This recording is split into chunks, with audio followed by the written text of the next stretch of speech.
এরকম অসংখ্য ঘটনা আছে ব্যাংকিং খাতে। এসবের সমাধান কিভাবে হবে? আচ্ছা, এখানে একটা বিষয় আছে। বিষয়টা হচ্ছে যে এই যে সম্পত্তি কিংবা জামানত, এটার বিষয়ে একটা বিষয় ক্লিয়ার করা উচিত। আমরা জামানত বলতে আধুনিক ব্যাংকিং এ কেবলমাত্র মর্টগেজ করা জমিকেই বোঝাই না, আমরা সবকিছুকে বোঝাই, তাদের বিল্ডিং মেশিনারি থেকে শুরু করে এবং ওয়ার্কিং প্রসেস সবগুলো কিন্তু তার ওগুলা বিবেচনা করেই কিন্তু দেওয়া হয়। আপনি দেখেন যে বাংলাদেশে যতগুলো বড় বড় ইন্ডাস্ট্রিয়ালাইজেশন হয়েছে, তাদের কি শুধুমাত্র জমি জামানত রেখে কি আমরা অত বড় লোন দিয়েছে? যদি তাই হতো তাহলে বাংলাদেশের ইন্ডাস্ট্রিয়ালাইজেশন হতো না। জমিতে সহায়ক জামানত হিসেবে থাকে, কিন্তু সেখানে তাদের ল্যান্ড বিল্ডিং মেশিনারি থাকে, তাদের ওয়ার্কিং প্রসেস থাকে, সবগুলোই ধরা হয় যে এগুলা ক্যাশ ফ্লোর মধ্যে থাকবে, এগুলো সব বিবেচনা করা হয়। এখন কথা হচ্ছে যে একটি ব্যবসা যখন ঠিকভাবে চলতে থাকে তখন এটা নিয়ে কখনো প্রশ্ন আসে না, এবং ব্যাংক যদি ঠিকভাবে বাছাই করে দিতে পারে তাহলে সেটাও কোনো সমস্যা নয়।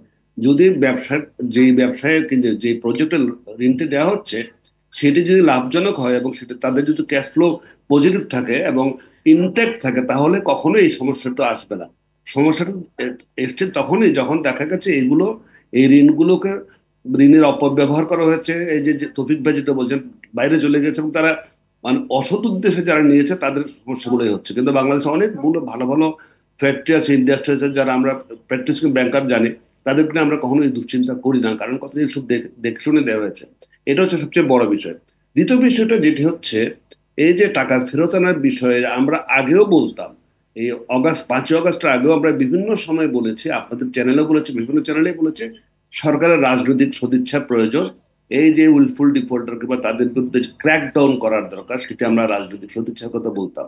এখনো আমরা যদি বলি যে সেই সময়কার সরকারের রাজনৈতিক সদিচ্ছা ছিল না কিংবা সরকারের ছত্রছায়ায় এসে লুটপাট হয়েছে, এখন তো সেই সমস্যা নেই। ভারতের প্রায় 24 বছর পরে আমরা উইলফুল ডিফল্টারের যে আইন করলাম, সেটির বিষয়ে কখনো এখনো পর্যন্ত কোনো ধরনের পদক্ষেপ দেখা যায়নি। ব্যাংকগুলো এখানে কতখানি এই ব্যাপারে অ্যাক্টিভ কিংবা তারা কি কি ব্যবস্থা নিয়েছে তা আমরা কিন্তু সেটি এখনো পর্যন্ত দেখিনি।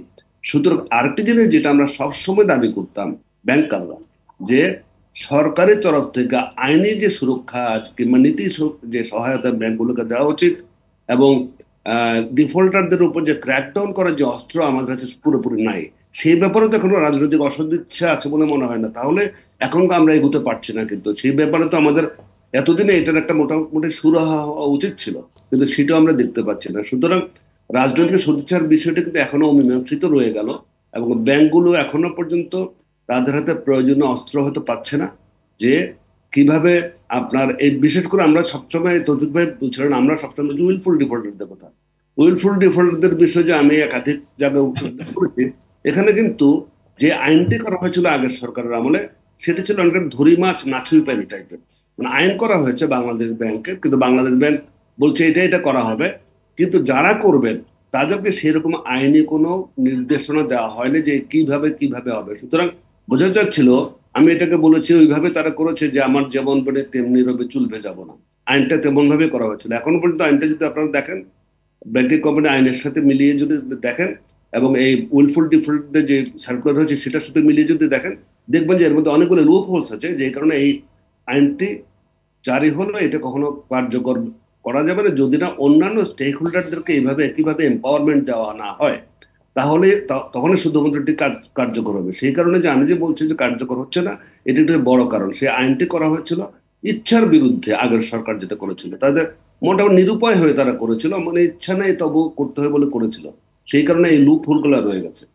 আর আস্থার কথা একটু আগে যেটা কথা হচ্ছিল, আমার কথা হচ্ছে যে আমরা এই যে সবল ব্যাংকগুলা দুর্বল ব্যাংকগুলোকে দিচ্ছে, এই আস্থার বিষয়টা ফিরিয়ে আনা হবে সবচেয়ে বড় চ্যালেঞ্জ। কারণ যারা কোনো রকমে তাদের টাকাটা ফেরত পাচ্ছে তারা সেই ব্যাংক মুখ আর হবে না।